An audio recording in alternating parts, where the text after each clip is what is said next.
أي جرح في فؤاد المجد غائر، أي موج في بحار الذل هادر، أي حزن أمتي.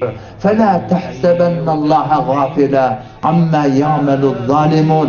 Allah'ını gafil güman etme, zalimden bolup versinler. Binamardan bolup versinler, Allah'ın gafil güman etme.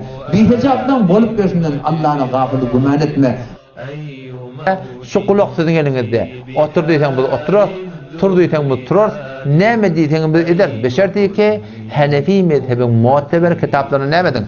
Bir de delil edip şun gittin Müslümanlığı. Yine hakikaten Müslümanlığı. Bunlar ne Selefi, ne Hanefi halis, ne başka burada. Belki işte hakikaten telefi işler.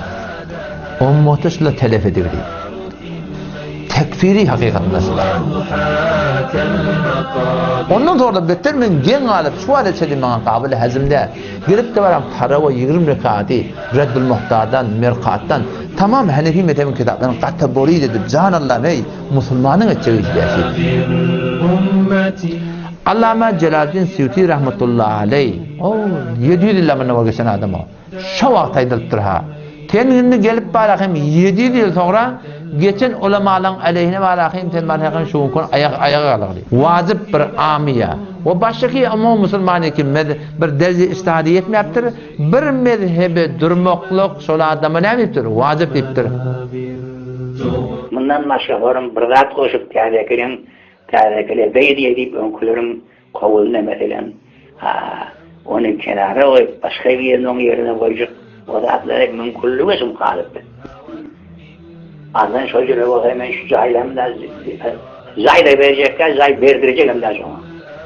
Koyucu olan da çocuğun adamlar işte ileride. Hat muhalif oldum ben bu zaman. Hakkı yok bir adamın önkü müştehitlerin dönüp giden yolunu kapatıp yani من هذه الزايد صار عندي معه ولو ألواني ده ما نروحه ألواني نعمة.